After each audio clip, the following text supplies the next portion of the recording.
Вы, кстати, знали, что у нее вчера был день рождения? Да, я в курсе. Да, я вот думаю, ей какой-нибудь подарок купить, но пока не придумала, что. Антонина Ивановна любит суккуленты. Ну, это растения такие. Да, я знаю. Спасибо, что подсказали. На здоровье.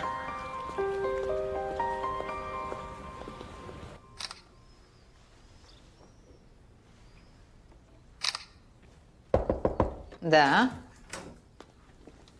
Привет, Тонь. О, привет.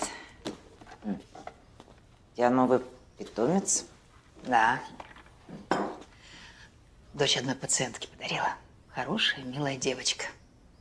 Ты чай пить будешь с тортиком? Буду. Покрепче. Угу. Насчет девушек. После нашего вчерашнего разговора я озадачилась и кое-что выяснила про эту Любу.